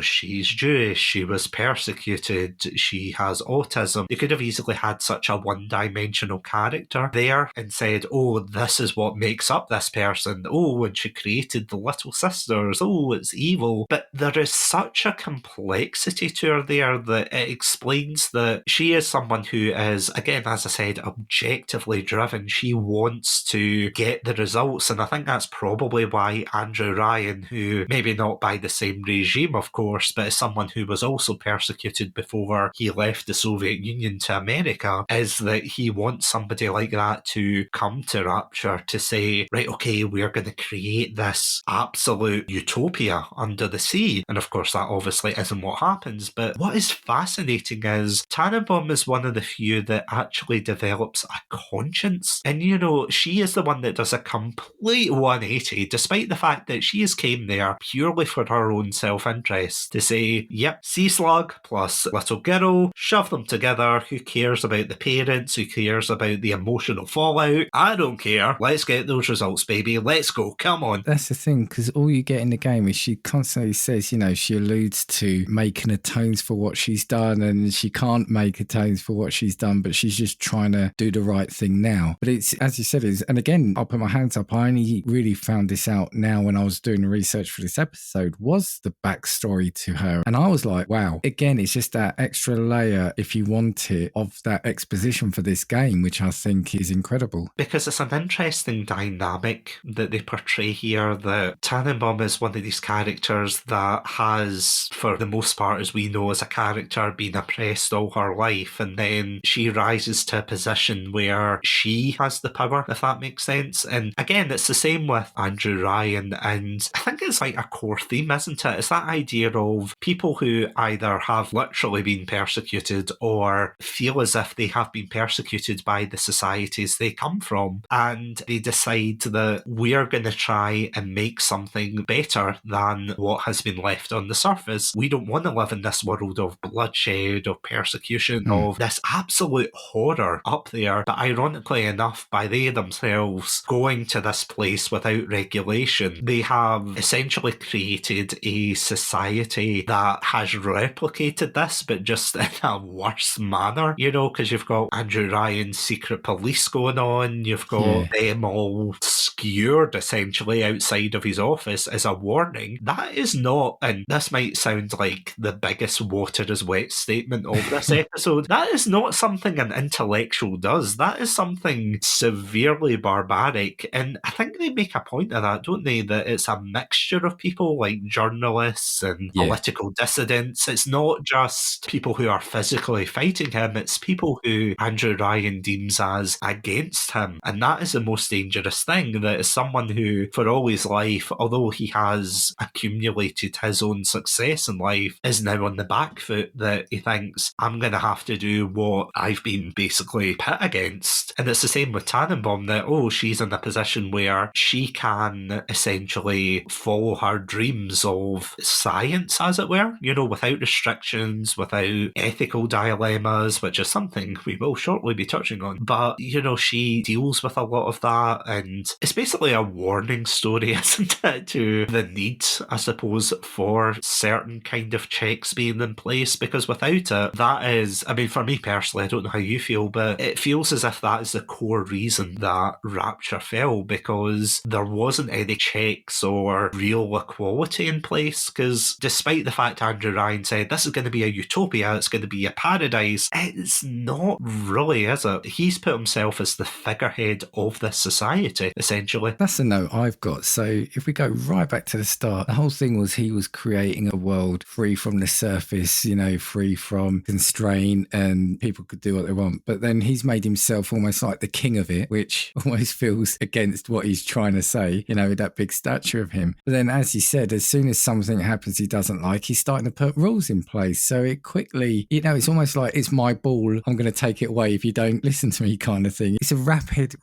downfall. Anyway, let's say that. 100%. And that, of course, leads to, as we were saying before, the civil war between Fontaine versus Andrew Ryan. And that is something that is fascinating to me as well. And it's not something I really thought about until I went back and looked into the game in a bit more depth. But you see later on, there's things that Fontaine Futuristics, which is the rival company, as it were, to Andrew Ryan's Industries, at least on the surface, seems a lot more altruistic compared to the ideals that Andrew Ryan has set out. Because, you know, you have Fontaine's Home for the Poor, you've got all of these charitable endeavours, and we know why he does it, because he wants to rally people to his side. And it goes back to, again, something we said earlier, that he's showing a society that, although it's a utopia, it can't really survive because it has to exploit some kind of labour, some kind of underclass. And, you know, who would want to live in a utopia but not be part of the utopia? And, you know, you've got hundreds of places within Rapture that are just complete slums. I think the main one is Apollo Square, which is where the lower class housing is, and then it's turned into an internment camp later on. There's just loads of places that you think, wow, this place is horrible. And obviously, if the dead bodies didn't give it away,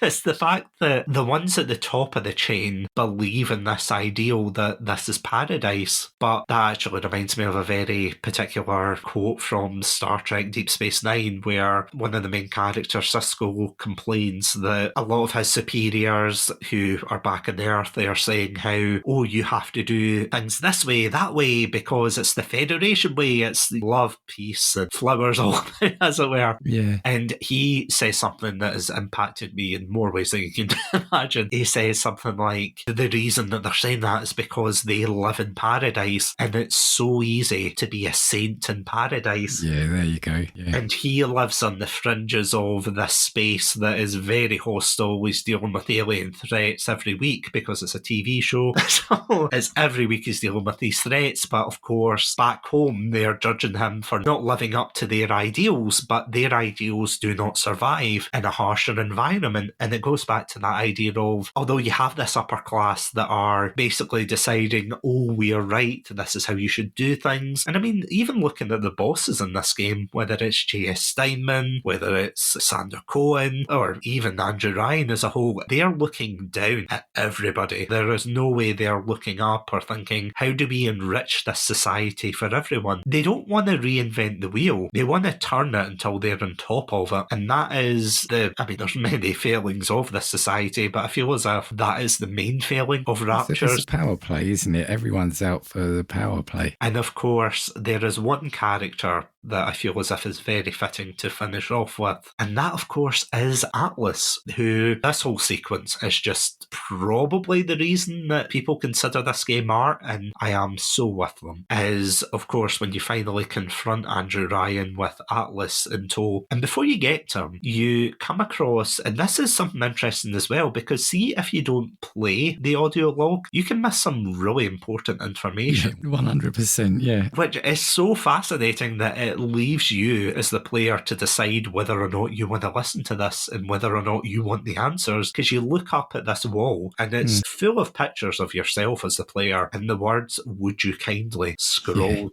into the wall. And you listen to this tape where Dr. Yi Suchong says to your character when they're younger, "Oh, what a lovely puppy." And again, as a doggo, and it's really hard to listen to that one, but he says, "Oh, what a lovely puppy. Break its neck." And obviously the young boy gets distressed. He's like, "No, I don't want to do it. I don't want to do it." And then he utters the words, "Would you kindly?" To which then he breaks the dog's neck, which is horrifying. And then you think, I wonder why he went psycho and did that. What is up with "would you kindly?" And then, of course, you have your face-to-face with Andrew Ryan, and he reveals the truth that... Do you mind me going into this? No, let's go into it. This is the biggest bit, right? You end up confronting him, and then he reveals that you indeed aren't somebody from the surface. You are a citizen of Rapture, as it were. Not only that, but you are technically the child of Andrew Ryan. So, long story short, Andrew Ryan had an affair with an exotic dancer who then sold their embryo to Fontaine. And when Andrew Ryan found out, he was not very happy. So much so that, there is a very horrible scene that you come across later on. And this poor woman's been basically bludgeoned to death on the bed, and Andrew Ryan did not take too kindly to that. But essentially, this child was brought up in the lab, was manipulated and conditioned to follow these orders. Whenever they hear the words, "would you kindly?" of course, that leads to one of the greatest plot twists of gaming history. It's such a powerful scene because initially, when I was thinking about what I was saying before about getting your autonomy taken from you in that scene, where Ken Levine wanted to say, "Oh, I want the player to be a part of the game and not just in a cutscene," and this is one of the few times that they incorporate a cutscene. I think personally that was the greatest choice they could have made here, because it just reinforces the idea that you as the player, when you hear these words, "would you kindly," are just totally helpless, aren't you? Well, that's the thing. Andrew Ryan could be talking directly to you at that point. And the thing is, it's done so well. And when I first played it, I wasn't aware of it. So,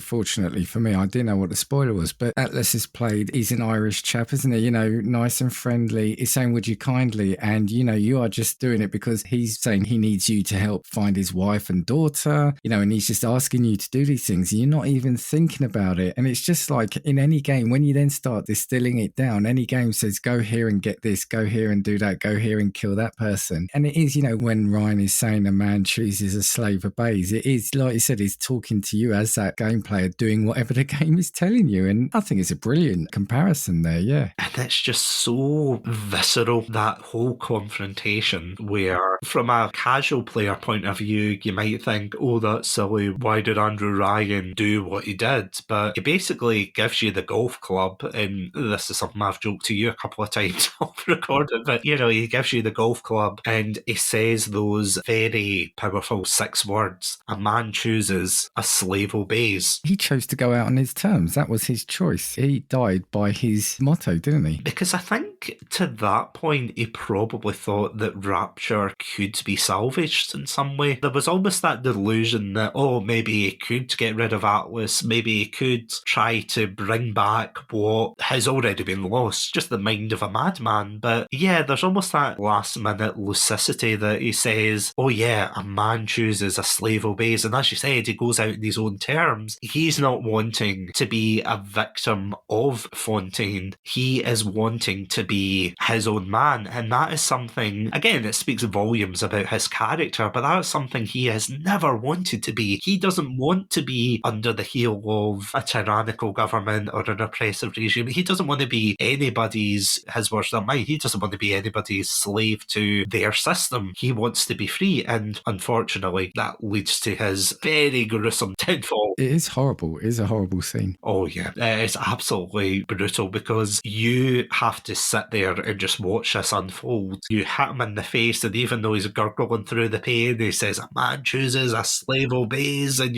it's so powerful. So much so that when I was looking up that scene on YouTube, there are so many people for drama classes that also use that scene. Oh wow, okay. There was one I saw that I could not stop laughing at, because it was one of those either pool noodles or cardboard tubes, something like that. And it's like he's smacking this guy across the head, and he's like, a man chooses, a slave obeys, and he's hit them with this cardboard thing, and I'm like, yeah, it doesn't have the same effect as a game, but I admire the hustle, I admire the effort here. But see, the whole reveal thing as well, I've sort of made my notes. So, and going back to the fact there's very few redeemable characters, and where we said Tenenbaum is trying to now do a bit, she says she's done a 180. Let's not forget Fontaine, I think it's Souchong and Tenenbaum basically bought this embryo, stole this embryo, and genetically manipulated him, because I think if I read right, at 1 year old, I think he had the body of a 19-year-old. So I think they've enhanced the growth, etc., brainwashed them, sent them away, and you then find out you were the cause of the plane crash, didn't you? You overpowered, I think, the crew to cause the crash, obviously through the would you kindly message. So, you don't know. But your character, again, ultimately is just the biggest pawn in Rapture. And I think that's what strikes me about that whole reveal. And also just how great a character Fontaine then becomes after the reveal of being Atlas. I think the acting and the voice acting and the character flip, I think, is brilliant. Yeah, because as you said, when you eventually dispatch of Andrew Ryan on his terms, not yours, then Atlas urges you, put his key card in, because otherwise Rapture's going to blow up, it's going to sink to the ocean. So you save Atlas, but then you don't realise that you in turn have given power over to Fontaine, who turns out, spoilers again, to be Atlas. There's actually one funny thing I want to point out before we go into this, is that apparently there was a playtest for this game in January 2007, and apparently one of the things that the players criticised was Atlas's accent. Oh, really? Now, before you think, oh, what, the Irish accent? No, that's what it was changed to. Apparently before that he had a southern drawl, which was described as a lecherous Colonel Sanders.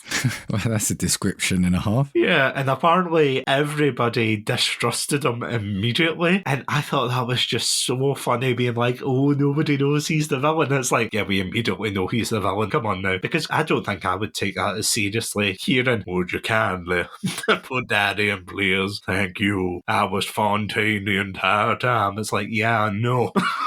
You're not fooling anyone.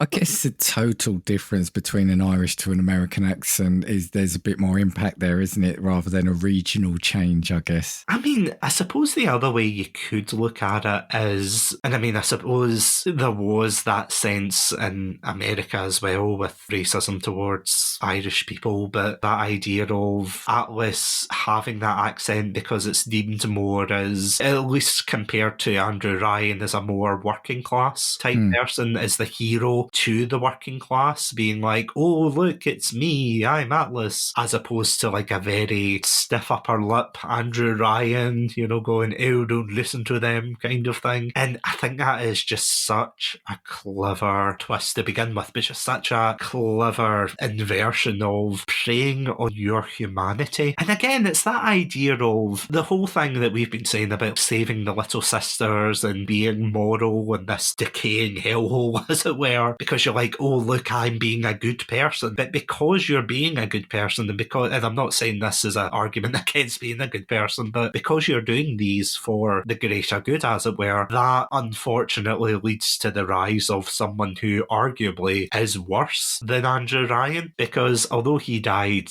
due to his ideals and his vision, Fontaine actively manipulated people. He actively preyed on the weakest of society, the poor, the disenfranchised, those without a voice in Rapture, and he purposely put his money in to get them on his side. He didn't do it because he felt terrible for them or there was any kind of kind bone in his body. No. He just did this because he wanted to be on top of Rapture. Before I go into the finale, because I know we have thoughts on that, is there anything else you want to say about him in particular? No, I just think, again, for a character you very rarely see, well, you don't see up until the end. Again, it's just a compelling character. I think the acting, I've said it, I think the voice acting for everything, the audio logs, Ryan, Tenenbaum, Cohen and Atlas/Fontaine, I think is great throughout, and they really make it vivid that there was this, well, I'll call it a grudge, it's a lot more than that, but between these two men, I think it's just played brilliantly. I think there's a scene later on where, and correct me if I'm wrong, but I think you find one of Atlas's lovers or something, or a woman who's interested in him, and he's recording one of his audio logs, and that is just chilling to listen to, where you're listening to Fontaine being like, oh, nobody knows it's me, I'm Fontaine, hey, I'm Fontaine, for no reason whatsoever other than to say, hey, I'm Fontaine, and then all of a sudden you've got this woman coming and being like, Mr. Atlas, you okay? And he's like,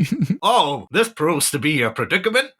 It's like gonna mosey on over and cover my tracks here. It's like, oh god. But that is just so chilling, because you obviously know that Fontaine is a man who is gonna get what he wants no matter what, and he doesn't want any loose ends, so he actively seeks them out, as you see, and just plucks them out as needed, including your character, because there is a fail-safe protocol. Can't remember the exact words he uses, but it's like a thing that technically is supposed to kill you, but you manage to get rid of the conditioning from Souchong's laboratory, which I think, I could be wrong, is that not when you go into the lab and he's just been skewered by a big drill? Yeah, I think you're right, yeah. You're like, oh dear. Again, going to that idea of environmental storytelling, but he is such a sinister character. Honestly, I love all the characters in this, and by love I don't mean I condone their actions. I love them in the sense that I love how they're written, that there is just such that complexity about them, which is why I am severely disappointed in the finale of this game. When you go up to the top, you're going to face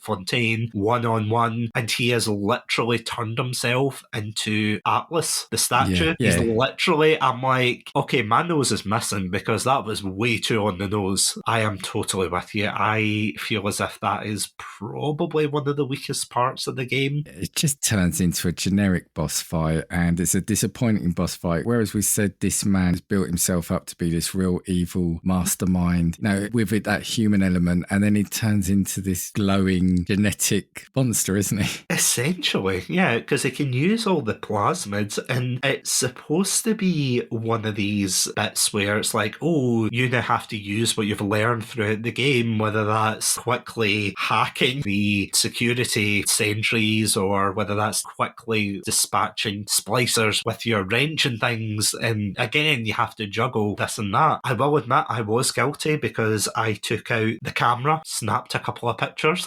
I don't think it did much, but it's an interesting fight. But again, for a story so rich in philosophy and questions and that, it just seems as if it's let down. It almost feels like a Doom villain at times. Yeah, it just feels rushed. It feels bolted on. But for me, though, it is tempered by the fact that if you do the good ending, which I'm sure most people do. That is quite a nice emotional punch at the end of it. Oh, I love that ending. It made me tear up. I don't know about you. Definitely, I said it, made my wife tear up a bit, and even me, it gets me. I'm not going to lie. Of course it does. For anyone who doesn't know, and if you don't know, then why are you listening? Go play Bioshock. But yeah, at the very end, if you choose to save all the little sisters, there is a lovely narration by Tenenbaum where she says they gave you the key to the city, but you gave them hope, their freedom, and you essentially take these little sisters to the surface and you give them the one thing that they had never had up until that point. You give them their freedom, you give them their life back. And it almost goes back, I can't believe I'm saying this, but it goes back to what Andrew Ryan was saying about the whole notion of freedom, about how a man chooses, a slave obeys, and it's that idea that Jack has chosen to oppose Ryan's doctrine and ideology, that he is not just fighting for himself anymore, he is fighting for the future of these poor children that have been essentially brainwashed into being little sisters, and he has saved them. There wasn't any real motivation for him to save them other than the fact that if you're playing it right, he is a good person. But then he takes them to the surface and he gives them a long full life. They go away, they get an education, they get married and things. And the bit that always gets me at the end is when you see Jack's hand withered because he's old. You can tell he's passing away. And that's the thing, it's just a hand, but you know exactly what it's telling you. Exactly, yeah. But then you see all the fans take his and, they've all got the wedding rings and things. Yeah. See, thinking of it right now, it's baffling how much you can get out of that, because there's not really, other than the narration, there's not any dialogue that goes on between them. There's not any little sister going, gee willikers, I'm glad I've got an education, or gee whiz, Dad, you're dying. A lot of it's implied along with the narration, but it's really effective, and I can't put my finger on it either. Yeah, it's totally unspoken, and I think that's partly due to the sound design, which I know something we've not really touched on much, but the sound effects throughout the game are absolutely amazing and building that, and especially the music. But for the ending especially, it's that kind of swelling, happy music. And again, you think, oh great, they're getting married, they've got a degree, so what? But the implications behind that is the fact that they have gone from Rapture into this, as we said, this just utterly horrible place where they get no choices. They are basically slaves to the system down in Rapture as gatherers for Adam to living this normal life, because it's something we can all relate to, wanting to get an education, get married, find that special someone. And then at the very end, and I think that's really what gets me, is the fact that Jack, although he had that very, very problematic beginning, as it were, killing his way through Rapture, he can happily die in peace, not just as his own man, but as someone who has proven Ryan wrong, even past his death, that no one man, ironically enough, no one man is an island, that life indeed is worth living. And it's just shown by him being embraced with all of these hands of the people that he saved. And I just think that's absolutely beautiful. Well, I think the line is something like, you never said what you wanted, but I think I know. And that's when the hands grab his. And I think it's ultimately that he's got a family. I think that he saved them, he did the right thing, and ultimately that they've got, and now he's got a family of sorts. Absolutely. It's probably the reason I would say this game's art. Yeah, it's great. It's one of the more effective endings, as we said, even though it's only about 90 seconds and you barely see any characters. Exactly. I mean, to be fair, that's probably for the best, because, as I said, the little sisters are meant to look cute and things, but they do look a bit demonic even after the glowing eyes are taken off them, and I feel bad for saying that, but yeah,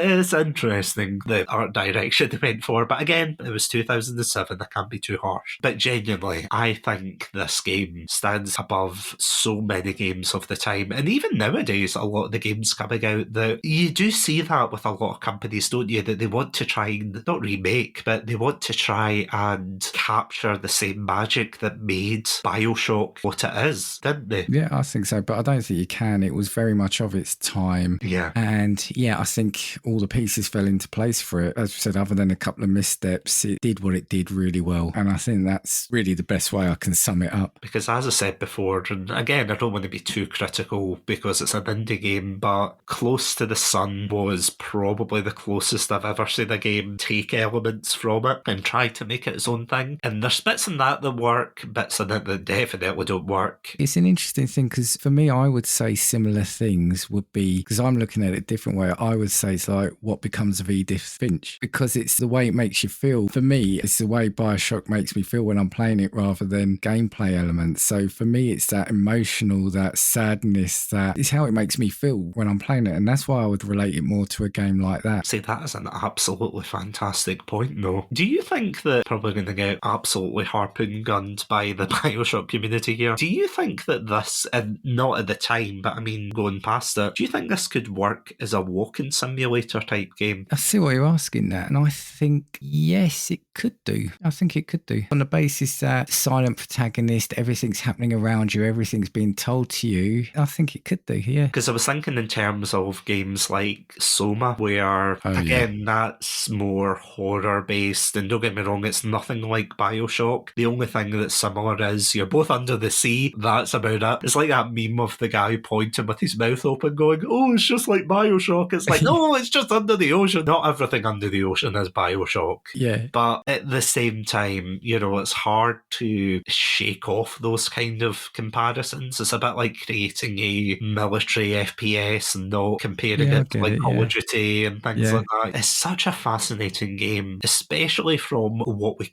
could have got to begin with. We could have got this really wacky game and everything. Because even when I went onto social media, of course, and asked the amazing Pandalorians to say what they actually thought of the game, and there was a lot of very interesting points of view, because we had We Needed Roads podcast saying, awesome series, still waiting for an adaptation. I'll ask you about that in a second. And High Score, High Stakes podcast saying, The Wrench, an absolutely iconic weapon, which, to be fair, is true, because it is a really, really iconic weapon. But do you think this game would work as an adaptation? See, as a TV series or film? I think, I've said this before, I may have even said it on this show, I think, but for me, yes, but only, again, if it was pre-fall of Rapture. I think it would be the initial building of it, you've got the drama element there, and then, of course, you've got the whole rivals, Ryan v. Fontaine, which is then a whole crime, almost like mob